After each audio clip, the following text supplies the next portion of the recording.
Hello everyone, how are you everyone. सब कैसे हैं? सब लोग ठीक हैं शायद। Everyone is happy. How is everyone doing? Enjoying weather और नॉट? ओके। मोनोफेजिक लिक्विड पढ़ेंगे आज हम। मोनोफेजिक लिक्विड्स होते क्या हैं? एक हमारी डोजेज फॉर्म होती है जहाँ पर हम देखते हैं एक सिंगल फेस या होमोजेनस सेम अलाइक फेस देखते हैं। ठीक है, वहाँ पे कोई डिफरेंट फेजेस नहीं होती, सेम फेज होती है, सिंगल फेज। हमारा इसमें क्या होता है, जो हमारा सॉल्वेंट होता है ना, उसमें एपीआई डिसॉल्व होता है हमारा। एक या एक से ज़्यादा एपीआई डिसॉल्व हो सकते हैं, मिक्स हो सकते हैं, उसके साथ साथ वहीं पे एक्सिपिएंट्स प्रेजेंट होंगे।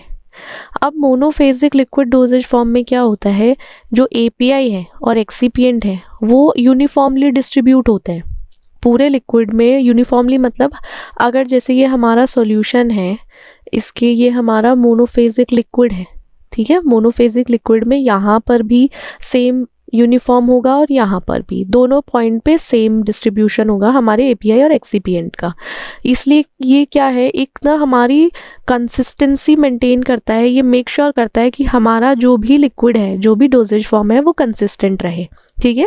और उसकी वजह से हमारा रैपिड एब्जॉर्प्शन हो पाता है। ये है हमारा मोनोफेजिक लिक्विड। वहीं अब देखो इसका एडवांटेज क्या है। आप अगर देखोगे मोनोफेजिक लिक्विड का जो हमारा एडवांटेज है ना, वो है ईज ऑफ एडमिनिस्ट्रेशन। बहुत आसानी से आपको इसको एडमिनिस्टर कर सकते हो या स्वलो कर सकते हो डोजेज फॉर्म के कंपैरिजन में। रैपिड ऑनसेट, ये जल्दी काम शुरू करता है। जैसे ही हमारा लिक्विड डोजेज फॉर्म है, वही एक ये लिक्विड डोजेज फॉर्म का ही पार्ट है एक तरीके से, ठीक है। फ्लेक्सिबिलिटी इन डोजिंग, डोजेज जो होती है वो हम इजीली एडजस्ट कर पाते हैं अपने पेशेंट की नीड के हिसाब से, कि अगर पेशेंट को यहाँ पर डोजिंग 50 ml है या 5 ml है, डिपेंड करता है कि पेशेंट को नीड किस चीज़ की है। उसके बाद हमारा आता है इम्प्रूव पैलेटेबिलिटी। इम्प्रूव पैलेटेबिलिटी में ये होता है, इससे हमारे टेस्ट थोड़ा सा बेटर हो जाता है। जो अनप्लेजेंट टेस्ट था उसको फ्लेवर मिल जाता है, या स्वीटनर की तरह हम उसमें ऐड करके अपने बिटरनेस को मास्क कर सकते हो। कुछ एपीआई ऐसे होते हैं जिसमें बिटर होता है, बिटरनेस होती है। फिर आते हैं हम disadvantage of monophasic liquid. Monophasic liquid के भी डिसएडवांटेज हैं, इसके एडवांटेजेस भी हैं, जैसे स्टेबिलिटी इश्यूज। ये ना ज़्यादा प्रोन होता है माइक्रोबियल डिग्रेडेशन के लिए, कि एकदम से माइक्रोबियल डिग्रेडेशन हो सकता है। इसमें फिजिकल और केमिकल प्रॉपर्टीज में चेंजेस आ सकते हैं, तो इसमें स्टेबिलिटी इशू हमेशा रहेगा। बल्क एंड वेट, लिक्विड जो जनरली अगर देखा जाए हैवी होते हैं, ठीक है, उनको ज़्यादा जगह भी चाहिए होती है सॉलिड के कंपैरिजन में। आप देखोगे, आप लिक्विड को ऐसे ही कहीं नहीं डाल सकते हो, आप उसको प्रॉपर एक बॉटल पैकेजिंग में रखोगे। किस में रखोगे? बॉटल पैकेजिंग, या जिसमें भी आपको लिक्विड अपना स्टोर करना है, एक प्रॉपर पैकेजिंग में। वो क्या लेगा, एक प्रॉपर स्पेस लेगा, आपका जगह भी तो चाहिए ना उसको रहने के लिए। कंपेयर करेंगे, अगर सॉलिड से कंपेयर करें तो उसमें हमारा बल्की और वेट भी ज़्यादा होता है और स्पेस भी ज़्यादा लेगा स्टोरेज के हिसाब से। इनएक्यूरेट डोजिंग क्या होता है, इसमें ना एक पोटेंशियल डोजिंग एरर होता है। अगर आप उसको मेजर नहीं करोगे, उसमें एक आता है ना, कैप आता है जिसमें होता है 5 ml, ठीक है, 5 ml या फिर 10 ml का। यहाँ पे थोड़ा सा आप ध्यान देना कि उस कैप को पर्टिकुलरली ml वाइज मेजरिंग के लिए यूज़ करो। अगर आप उसको मेजर नहीं करोगे तो क्या होगा, आपकी इनएक्यूरेट डोजिंग हो सकती है, ठीक है, वहाँ डोजिंग एरर आ जाता है हमारा। पैकेजिंग एंड ट्रांसपोर्टेशन में क्या होता है, हमारा जो मोनोफेजिक लिक्विड होता है उसके लिए एक स्पेशलाइज्ड कंटेनर चाहिए। देखो, इसको आया है नहीं कि इसको अलग से अपनी फरमाइशें रखनी है, इसकी डिमांड है मुझे स्पेशलाइज्ड कंटेनर दो।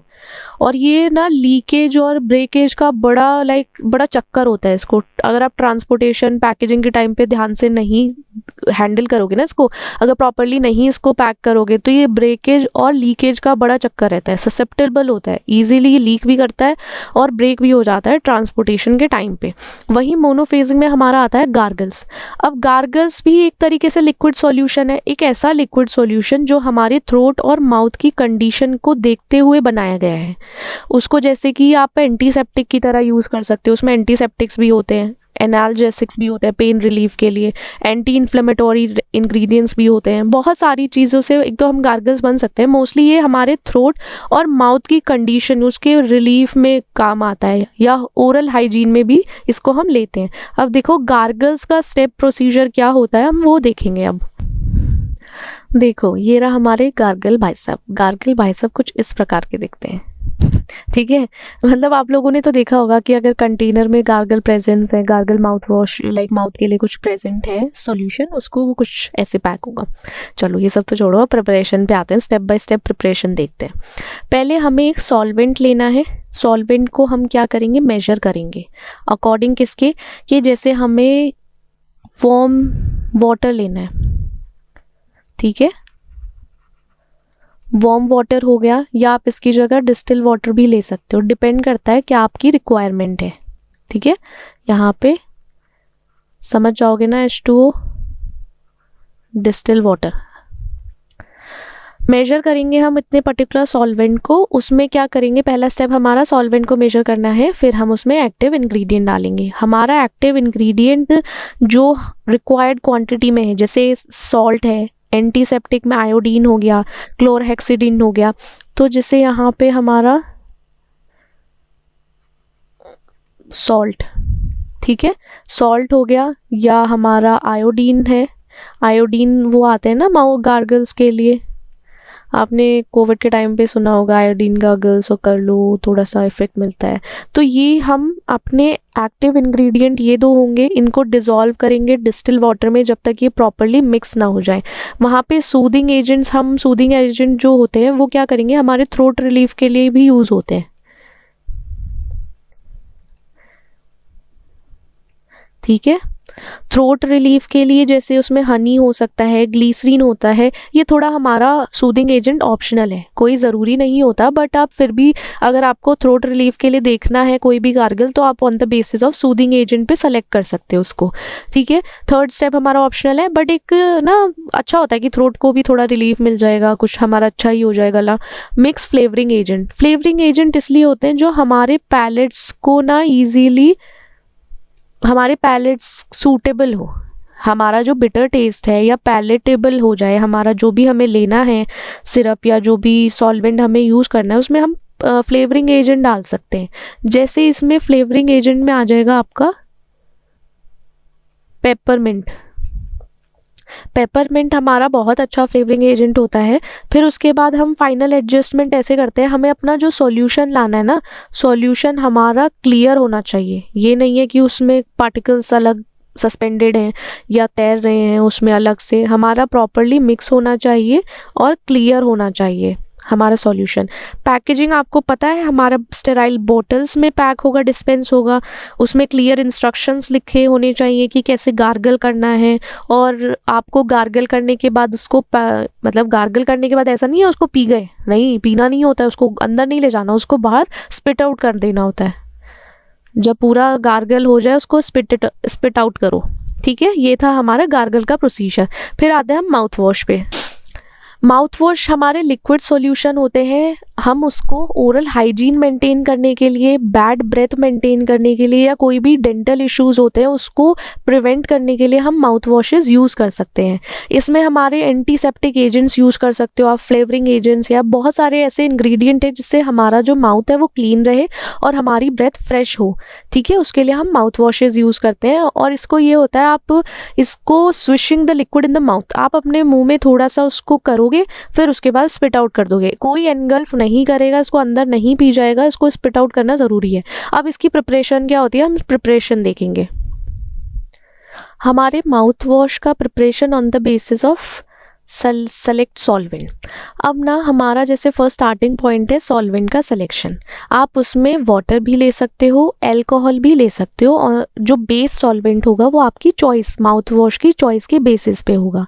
फिर वहाँ पे हम एक्टिव इंग्रेडिएंट ऐड करेंगे। एक्टिव इंग्रेडिएंट में जैसे हमारा एंटीसेप्टिक होता है ना, अरे ये पेन ना थोड़ा सा आज गड़बड़ कर रहा है, फिर से समझ जाओगे आप लोग, ठीक है। एंटीसेप्टिक इंग्रेडिएंट्स हैं, ठीक है, जैसे कि हमारा क्लोरहेक्सिडिन, उसमें हमारा सिटाइल पायरिडिनम क्लोराइड या फ्लोराइड उस बेस में ऐड कर देंगे हम, ये हम एक्टिव इंग्रेडिएंट अपने सॉल्वेंट में ऐड करेंगे, मिक्स करेंगे, फिर वहाँ पे हम डालेंगे ह्यूमेक्टेंट। ह्यूमेक्टेंट क्या करेगा, हमारे माउथ का मॉइस्चर जो उसको रिटेन करेगा, मतलब कि मॉइस्चर रहना चाहिए, हमारा माउथ बिल्कुल सूखा नहीं हो जाना चाहिए कि आपने सब यूज़ किया फिर स्पिट आउट किया तो आपका जो माउथ है वो ड्राई फील हो रहा है। यहाँ पे ये किसका काम करता है, हमारे ह्यूमेक्टेंट मॉइस्चर का। ठीक है, यहाँ मॉइस्चर का ह्यूमेक्टेंट काम करेगा, जैसे कि इसमें हम ग्लीसरीन ऐड कर सकते हैं या प्रोपाइलीन ग्लाइकॉल ऐड कर सकते हैं।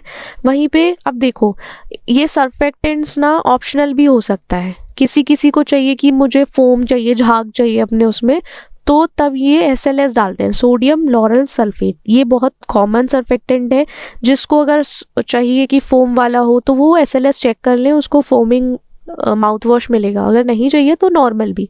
फ्लेवरिंग और कलरिंग एजेंट्स हमारे इसलिए होते हैं, थोड़ा सा कलरिंग एजेंट से अट्रैक्टिव लगता है, या फिर ये बोलो कि अपीयरेंस उसकी अच्छी दिखेगी, इसलिए कलरिंग एजेंट डालते हैं।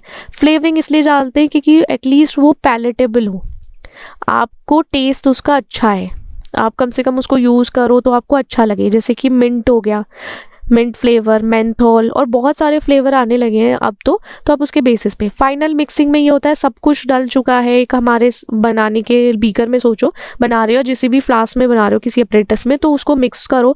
मिक्स करने के बाद सारा प्रॉपरली डिज़ोल्व हो जाना चाहिए। डिज़ोल्व होने के बाद फ़िल्टर करते हैं एक बार।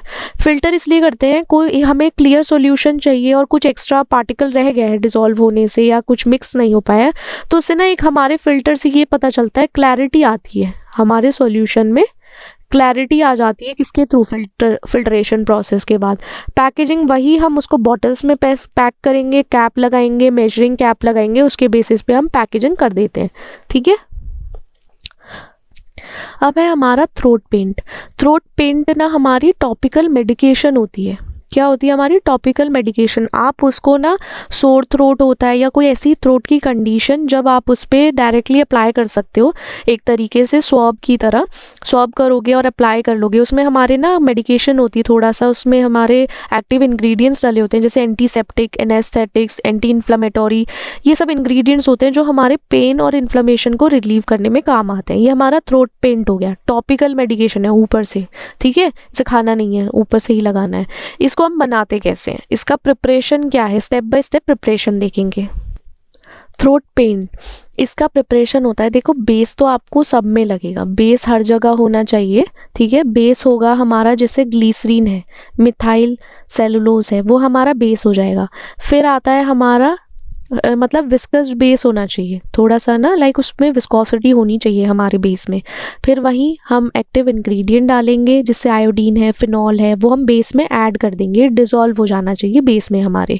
डिज़ोल्व करने के बाद हम क्या करेंगे, सूदिंग एजेंट डालेंगे। सूदिंग एजेंट हम ना जैसे कि हमारा जो माउथ पेन बनना है वो सूदिंग एजेंट जो है उस पर एक्शन प्रोवाइड कर सके, इसलिए हम उसमें सूदिंग एजेंट्स डालते हैं। थ्रोट पेन रिलीव करने के लिए या किसी भी उसके लिए हम सूदिंग एजेंट्स डालेंगे, ये ज़रूरी है। माउथ वॉशेज़ में आप ऑप्शनल भी रख सकते हो, but as in throat pain में ये होना ही है, थ्रोट पेंट में होता है।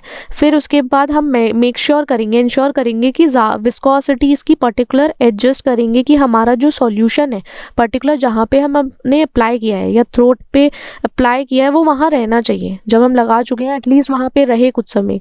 ऐसा नहीं है वाटरी होगा थोड़ा सा तो वो एकदम से फ्लो ऑफ हो जाएगा, तो वो थोड़ा सा विस्कस रहना चाहिए। ग्लीसरीन है ना उसमें बेस, तो विस्कस रहेगा, तो हम उसकी विस्कोसिटी लाइक एडजस्ट कर सकते हैं अपने अकॉर्डिंग। पैकेजिंग जो करेंगे हम अपना एक एप्लीकेटर बॉटल होगी, एप्लीकेटर बॉटल के साथ हम ब्रश भी प्रोवाइड करेंगे। ब्रश के साथ ये होगा, इजी होता है कि वो अप्लाई कर सकें, एप्लीकेशन में इजी होता है। ठीक है, ये हमारा प्रिपरेशन था थ्रोट पेंट का। अब है हमारी ईयर ड्रॉप की फॉर्मुलेशन।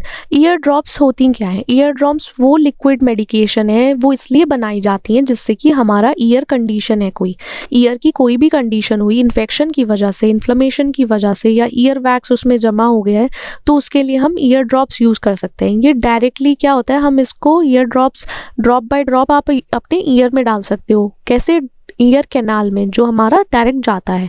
तो अब हम इसमें देखेंगे हमारा प्रिपरेशन क्या है। प्रिपरेशन बहुत ईजी है सबका, बस आपको एक चीज़ याद रखनी है, फिर वो आप फॉलो करते जाएंगे। देखो सबसे पहले स्टार्टिंग जो होगा हमारा बेस होगा, हम सॉल्वेंट चूज़ करेंगे, फिर उसमें एक्टिव इंग्रेडिएंट डालेंगे, वो डिज़ोल्व होगा। डिज़ोल्व होने के बाद हम उसमें पीएच मेंटेन करेंगे। एक्टिव इंग्रेडिएंट आप एंटीबायोटिक ले सकते हो या वैक्स सॉफ्टनर ले सकते हो जो हम सॉल्वेंट में डिज़ोल्व करेंगे। पीएच मेंटेन करेंगे और टोनिसिटी मेंटेन करेंगे। आइसोटोनिक होना चाहिए हमारा जो प्रिपरेशन है, वरना अगर आइसोटोनिक नहीं होगा तो वो थोड़ा सा ईयर में प्रॉब्लम करता है। अगर हम पीएच मेंटेन नहीं करेंगे तो वहाँ इरिटेशन हो जाएगा, हमारे कैनाल ईयर कैनाल में इरिटेशन प्रोड्यूस कर सकता है, एक इफेक्ट दे सकता है इरिटेशन का। तो इसलिए हमें पीएच भी हमारा एडजस्ट होना चाहिए। स्टरलाइजेशन के लिए हम इसको हीट करेंगे, ठीक है, हीट भी करेंगे स्टरलाइज एक तरीके से, और उसको उसके बाद फिल्टर भी करेंगे। इसको फिर हम पैकेजिंग में डालेंगे। पैकेजिंग में स्टेराइल ड्रॉपर बॉटल्स आती हैं, ड्रॉपर बॉटल्स में डाल के हम पैकेज मूव फॉरवर्ड कर देंगे। फिर आते हैं हमारे नेजल ड्रॉप्स। नेजल ड्रॉप्स भी हमारी लिक्विड मेडिकेशन है, सब हम लिक्विड ही पढ़ रहे हैं। जैसे नेजल कंजेशंस है, आपका लाइक कंजेस्ट हो गई है नेजल जो है कैनाल, या फिर आप वो बोल सकते हो, तो वो उसको ट्रीट करने में काम आता है। कभी एलर्जी हो गई, किसी को इन्फेक्शन हो गया, तो डायरेक्टली आप इसको अपने नॉस्ट्रल्स के थ्रू डाल सकते हो। इसकी प्रिपरेशन भी हम देखेंगे।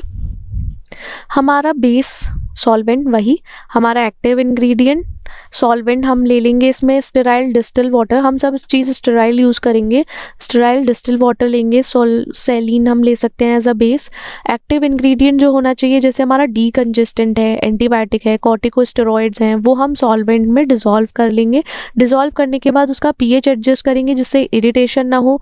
टोनिसिटी हमारा आइसोटोनिक होना चाहिए, ठीक है।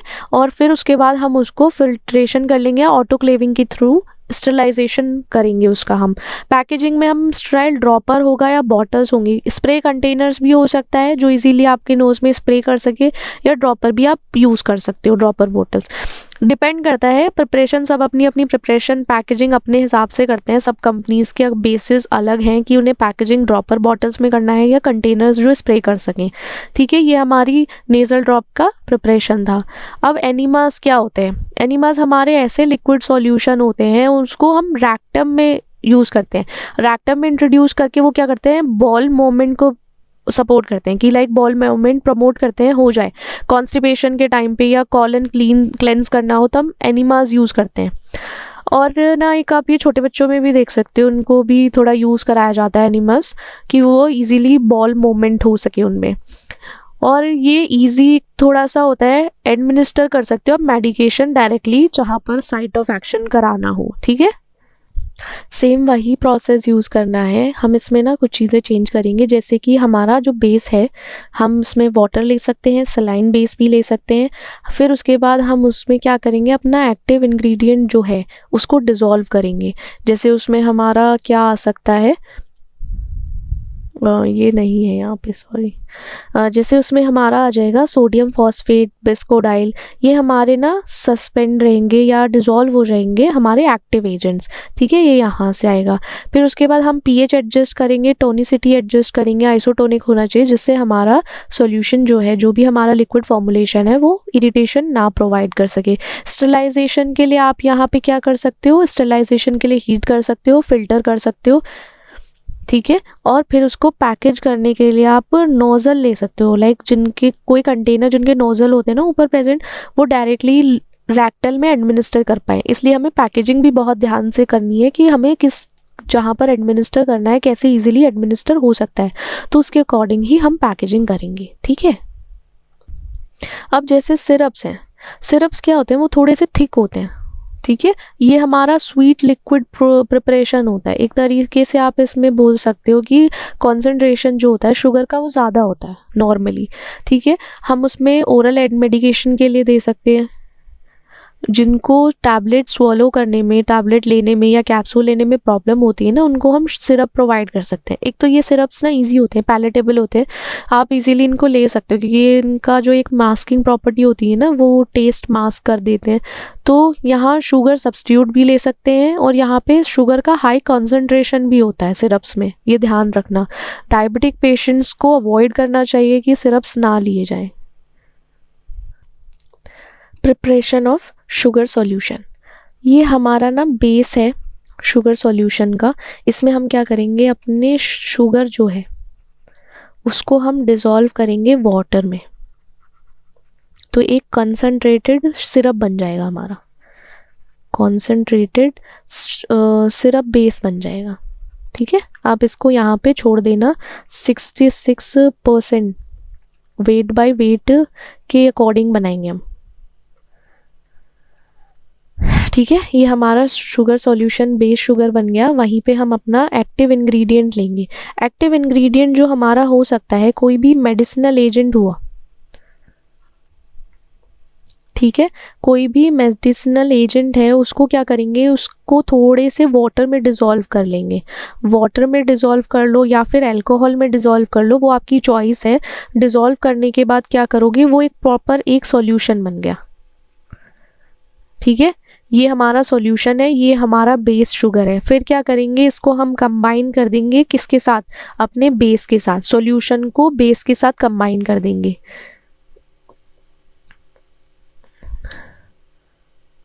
सॉल्यूशन प्लस बेस, ये दोनों कंबाइन हो जाएंगे। फिर हम इसमें फ्लेवरिंग एजेंट डालेंगे जिससे कि टेस्ट जो है इम्प्रूव हो जाए। जैसे डिपेंड करता है चेरी, वनीला या फिर ऑरेंज, जो भी फ्लेवर्स है, डिपेंड करता है चॉइस जो भी है। फिर उसमें प्रिजर्वेटिव डालेंगे, प्रिजर्वेटिव जिससे माइक्रोबियल ग्रोथ ना हो सके। ठीक है, सोडियम बेंजोएट एक अच्छा प्रिजर्वेटिव है हमारा।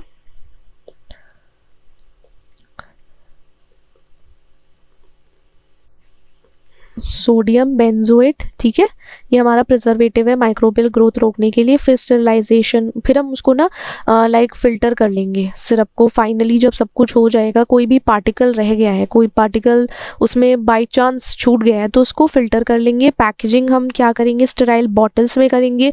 ऊपर का जो नेक होना चाहिए वो थोड़ा सा वाइड हो, इस टाइप से, जैसे ये है, इनके थोड़े से नेक वाइड हैं सबके बॉटल्स में, तो वो ईजी होता है कि उसको पोर कर सकें। लेने के टाइम पे जब आप उनको एडमिनिस्टर करोगे या उसको ड्रिंक करोगे सिरप को, तो वो ईजी हो जाता है हमारा। तो ये हमारी प्रिपरेशन थी। अब है हमारे एलिक्सर्स। एलिक्सर्स ना स्वीट होते हैं, उनका फ्लेवर्ड लिक्विड बोल सकते हो, जिसमें हमारा अल्कोहल प्रेजेंट होता है। होते ये सिरप की तरह ही है, लेकिन इनकी विस्कोसिटी ना थोड़ी कम होती है, मतलब ज़्यादा गाढ़े नहीं होते, और अल्कोहल का कंटेंट भी इसमें ज़्यादा होता है। तो इसमें एलिक्सर्स हम यूज़ करते हैं जिसमें हमारा व्हीकल जो है, कोई भी ओरल मेडिकेशन एडमिनिस्टर करनी हो, वो थ्रू किसके करेंगे, एलिक्सर्स के। ठीक है, एलिक्सर्स नॉर्मल आप समझ गए हो, सिरप की तरह ही होता है, काम वही है, बट उसकी जो प्रॉपर्टी है, फिजिकल प्रॉपर्टी है, वो थोड़ी सी डिफरेंट हो जाती है। लो विस्कस कम हो जाता है और अल्कोहल का कंटेंट इसमें थोड़ा सा ज़्यादा होता है। ठीक है, अब हम देखेंगे इसकी प्रिपरेशन क्या होगी। प्रिपरेशन सेम है, वही सब चीज़ें देखेंगे, बट एक बार गो थ्रू कर लेते हैं। हमारा प्रिपरेशन होगा, जो बेस होगा वो हमारा अल्कोहल बेस होगा। तो इसमें क्या करेंगे, हम थोड़ा बहुत वाटर और जो अल्कोहल है उसको मिक्स कर लेंगे। ठीक है, ये हमारा वाटर और अल्कोहल, इसको हम एक तरीके से हाइड्रो अल्कोहलिक सॉल्यूशन बनाएंगे, जिसमें कि क्या करेंगे, हमारा वाटर एथेनॉल हो गया। ठीक है, एथेनॉल अल्कोहल है, वाटर हमारा है, एक्टिव इंग्रेडिएंट जो है, मेडिसिनल इंग्रेडिएंट है, वो उसको डिज़ोल्व करेंगे हम इसमें। कैसे कि क्या होता है ना कि कभी कभी हमारा एक्टिव इंग्रेडिएंट ज़्यादा सॉल्युबल होता है अल्कोहल में, तो उसके लिए हम अल्कोहल बेस इस तरीके से लेते हैं। और डिपेंड करता है हमें प्रिपरेशन कैसे बनानी है। अगर हमारा कोई भी मेडिसिनल इंग्रेडिएंट सॉल्युबल होगा अल्कोहल में, तो हम एलिक्सर प्रेफर करेंगे। एलिक्सर्स का जो प्रोडक्शन करेंगे, हम प्रिपरेशन करेंगे, वो एलिक्सर्स की होगी। ठीक है, फिर उसके बाद हम स्वीटनर्स डालेंगे टेस्ट के हिसाब से। अपना सुक्रोज डाल दो कि अकॉर्डिंग की टेस्ट इम्प्रूव हो जाए। वहीं हमारा फ्लेवरिंग एंड कलरिंग, वही अपीयरेंस के लिए, अपीयरेंस अच्छी हो, फ्लेवर अच्छा हो, मिंट या फ्रूट फ्लेवर जो भी डालना है, कलरिंग जो आपको पसंद हो।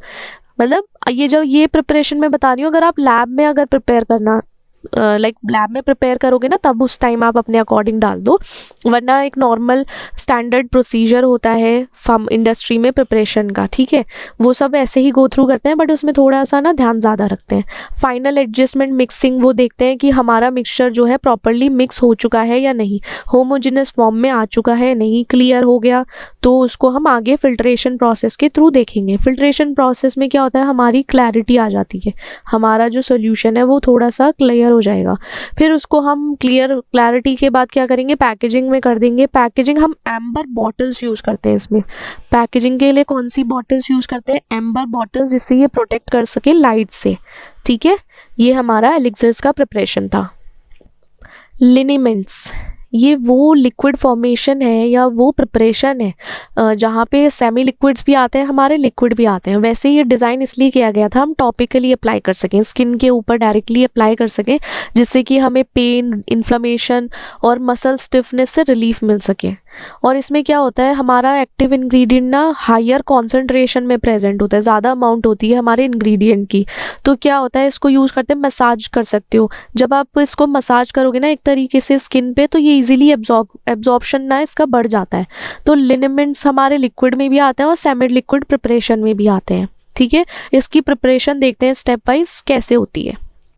सबसे पहले वही बेस सेलेक्ट करेंगे, या तो वो ऑयल बेस होना चाहिए या अल्कोहल बेस होना चाहिए, डिपेंड करता है आपकी चॉइस ऑफ इंग्रेडिएंट पर। इंग्रेडिएंट ऑयल में डिसॉल्व होता है, इंग्रेडिएंट अल्कोहल में डिसॉल्व होता है। फिर हम एक पर्टिकुलर एक्टिव इंग्रेडिएंट लेंगे, जैसे कि मिथाइल सैलिसाइलेट हो गया, ठीक है, मेंथॉल हो गया, कैम्फर हो गया, उसको हम बेस में डिसॉल्व कर लेंगे। फिर मेक श्योर करेंगे जो हमारा इंग्रेडिएंट है ना प्रॉपरली मिक्स हो जाए। एक्टिव इंग्रेडिएंट ऑयल में डिसॉल्व होना है तो वो ऑयल में हो जाए मिक्स, या अल्कोहल में होना है, डिपेंड करता है हमारे इंग्रेडिएंट के ऊपर। ठीक है, उसको प्रॉपरली मिक्स कर लेंगे। फिर उसकी कंसिस्टेंसी चेक करेंगे कि वो कंसिस्टेंट है प्रॉपर, उसका हम अप्लाई कर सकते हैं, इजीली अप्लाई कर सकते हैं। कभी पता चला हमने उसको अप्लाई किया वो वहीं जमा रह गया ग्रीसी की तरह, या फिर वो लिक्विड ज़्यादा हो गया तो वहाँ से बह गया, कोई फ़ायदा नहीं हुआ उसका। तो ये सब चेक करना पड़ता है, उसकी प्रोडक्ट की कंसिस्टेंसी चेक करनी है, जो हमने प्रिपेयर किया वो सही है, इजी है एप्लीकेशन के लिए या नहीं। पैकेजिंग के टाइम पे ये चेक करते हैं हम, एक सब स्टेराइल होगा, ठीक है, स्टेराइल बॉटल में इसको डिस्पेंस करेंगे। ऊपर इसके एप्लीकेटर टॉप होगा जहाँ से आप अप्लाई कर सकोगे ईजीली, और ये हमारा एक्सटर्नल यूज़ के लिए है। ठीक है, फिर आते हैं हमारे लोशंस। हमारे लोशंस लिक्विड में भी आते हैं, सेमी लिक्विड प्रिपरेशन में भी आते हैं, दोनों तरीके से हैं। और इसको हम देखा जाए सेमी सॉलिड अगर ज़्यादा देखें तो लोशन सेमी सॉलिड में आ जाएगा। हम टॉपिकली इसको स्किन पर लगा सकते हैं मॉइस्चराइज़र की तरह, सूदिंग इफेक्ट की तरह। कोई भी स्किन कंडीशन हो वहाँ पे उसमें हम एक्टिव इंग्रेडिएंट इंट्रोड्यूस कर दें या मिक्स कर दें, तो हम मेडिकेटिंग स्किन कंडीशन में भी यूज़ कर सकते हैं एज अ लोशन को। इसका प्रिपरेशन क्या होता है हम वो देखते हैं। लोशन प्रिपरेशन का ना इसमें थोड़ा सा डिफरेंट होता है, हमने जो और प्रिपरेशन की थी इसमें दो फेजेस आती हैं हमारी, एक एक्वस फेज़ होगी, एक हमारी ऑयल फेज़ होगी। एक में एक्वस फेज़ में क्या करेंगे, हम अपना जो वाटर है या कोई हमारा लिक्विड है उसको हीट करेंगे, उसमें हम वाटर सॉल्युबल इंग्रेडिएंट डालेंगे, जैसे कि हमारा कैलेमाइन हो गया या हाइड्रोकॉर्टिसोन हो गया। ठीक है, ये हमारा कैलेमाइन है, ये हमने किस में डिज़ोल्व किया, अपने H2O में, जो हमारा वाटर है इसमें डिज़ोल्व हो जाएगा। ये हमारा एक एक्वस फेज़ प्रिपेयर हो गया है। ठीक है, ये एक्वस फेज़ बन गया है ये हमारा। वहीं पे हम ऑयल फेज़ प्रिपेयर करेंगे। ऑयल फेज़ में जो ऑयल में डिज़ोल्व हो जाएगा उसको उस इंग्रेडिएंट को डाल के हीट करेंगे, जैसे हमारा ऑयल फेज़ में ग्लिसरीन है। ठीक है, ग्लिसरीन हो गया या फिर सिटाइल अल्कोहल है, वो हमारा एक ऑयल फेज़। ये दो फेजेस प्रिपेयर हो गई हैं हमारी। अब हम क्या करेंगे, धीरे धीरे अब हमें इमल्सिफिकेशन तैयार करना है। अब ये अगर एकदम से आप डाल दोगे ना, दोनों फेजेस अलग हो जाएंगी, एक्वस अलग हो जाएगी, हमारी ऑयल फेज़ अलग हो जाएगी। तो हमें मेक श्योर करना है हमारा, अब क्या करेंगे, अब हम ऑयल फेज़ लेंगे, इस ऑयल फेज़ का कंटेनर में हम एक्वस फेज़ जो है वो धीरे धीरे डालेंगे, स्टरिंग करते रहेंगे, साथ ही साथ ना इसको मिक्स करते रहेंगे ग्लास रॉड से कि ये दोनों फेजेस अलग ना हो। कंटिन्यूस स्टरिंग के बाद क्या होगा, ये एक इमल्शन क्रिएट करेगा। क्या क्रिएट कर देगा, इमल्शन। इमल्सिफिकेशन में क्या होता है, हमारी जो एक्वस फेज़ का सॉल्यूशन होता है या एक्वस फेज़ को हम स्लोली अपनी ऑयल फेज़ में इंट्रोड्यूस कराते हैं कंटिन्यूस स्टरिंग के साथ, तब एक इमल्शन फॉर्म होगा। फिर हम उसमें एक इमल्सिफाइंग एजेंट डालेंगे एज अ स्टेबलाइज़र, जो उसको स्टेबलाइज कर सके, कि ऐसा नहीं कि जब तक हम स्टर कर रहे थे दोनों फेजेस एक साथ थी और जैसे ही स्टर करना बंद करा, उसको मिक्स करना बंद करा, दोनों फेजेस अलग अलग हो गई। तो जैसे कि पॉलीसॉर्बेट है वो मिक्सचर को स्टेबलाइज करता है और उसको सेपरेट होने नहीं देता। ठीक है, ये हमारा स्टेबलाइजर का काम होता है। कूल एंड होमोजेनाइज, फिर हम ना लोशन को ठंडा करेंगे, कूल डाउन होने देंगे कि ठीक है भाई तू थोड़ा कूल डाउन हो जा, ज़्यादा टेंशन मत ले, और होमोजेनाइज एक पर्टिकुलर एक अपना होमोजेनाइज स्टेट में पहुँच जा। जो दो फेजेस थी ना वो एक हो जाए, कि जिससे वो स्मूथ हो सके, उसका एक टेक्सचर आ सके, आप जब लोशन को यूज़ करो तो स्मूथ लगे आपको। फिर इसको पैकेजिंग आप ट्यूब्स में भी कर सकते हो, बॉटल्स में भी कर सकते हो, क्योंकि एक्सटर्नली अप्लाई करना है आपको अपनी बॉडी पे, डिपेंड करता है कि किस फॉर्म में आप चाहते हो उसको पैकेज करना, तो इसकी पैकेजिंग हो जाएगी। ठीक है, याद रखना एक्वस फेज होता है, ऑयल फेज होता है। एमल्सिफिकेशन में एक्वस ऑयल में डलता है, उल्टा मत करना कभी ऑयल फेज को एक्वस फेज में डाल दो, नहीं नहीं, एक्वस ही ऑयल फेज में डलेगा तब ये लोशन बनेगा। ठीक है, फिर इमल्सिफिकेशन के लिए हम इमल्शन बनाते हुए स्टर करते रहेंगे। स्टेबलाइजर जो है वो हमारा इमल्सिफाइंग एजेंट भी है। ठीक है, इसको याद रखने के लिए हमारा स्टेबलाइजर जो है वो इमल्सिफाइंग एजेंट है। ठीक है, कूल करेंगे, होमोजेनाइज करेंगे, उसको होने देंगे सब एक साथ, एक प्रॉपर स्टेट पे पहुंच जाने देंगे, होमोजेनाइज स्टेट पे, फिर उसको पैकेजिंग के लिए आगे हम कर देंगे फॉरवर्ड। तो इतना सब हमने जो पढ़ा था वो था हमारा मोनोफेजिक लिक्विड्स, जहाँ पे हम सिर्फ एक ही लिक्विड पढ़ते हैं। ठीक है, अब नेक्स्ट उसमें हम पढ़ेंगे बाइफेजिक लिक्विड्स। ओके।